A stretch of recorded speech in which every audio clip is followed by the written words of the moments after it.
श्रीगुरुपादुका महात्म्या स्तोत्रम्।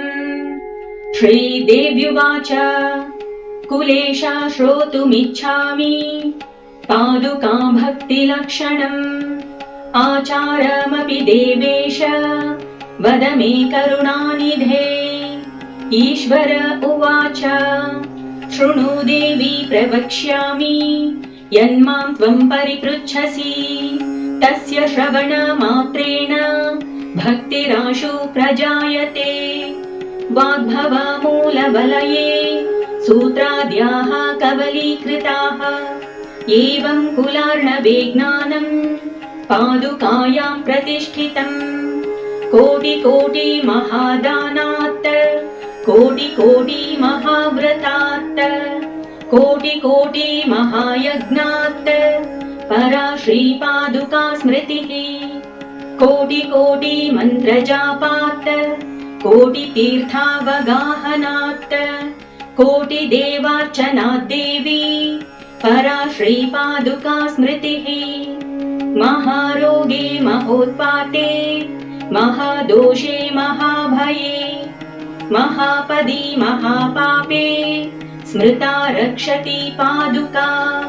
दुराचारे दुरालापे दुस्सङ्गे दुष्प्रतिग्रहे दुराहारे च दुर्बुद्धौ स्मृता रक्षति पादुका।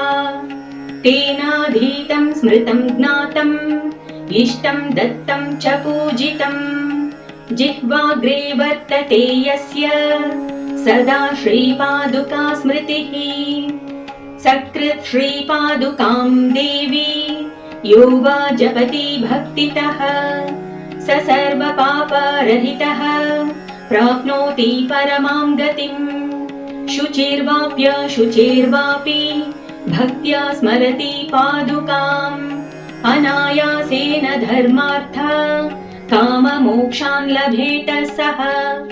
श्रीनाथ चरणाम्भोजं यस्यां दिशि विराजते तस्यां दिशि नमस्कुर्यात् भक्त्या प्रतिदिनं प्रिये।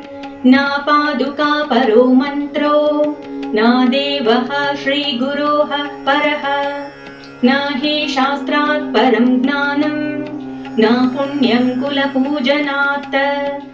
ध्यानमूलं गुरोर्मूर्तिः पूजामूलं गुरोः परम्। मन्त्रमूलं गुरोर्वाक्यं मोक्षमूलं गुरोः कृपा। गुरुमूलाः क्रियाः सर्वा लोकेऽस्मिन् कुलनायिके। तस्मात् सेव्यो गुरुर्नित्यं सिद्ध्यर्थं भक्तिसंयुतैः। इति कुलार्णवतन्त्रे द्वादशोल्लासे ईश्वर पार्वती संवादे श्रीगुरुपादुका महात्म्या स्तोत्रम्।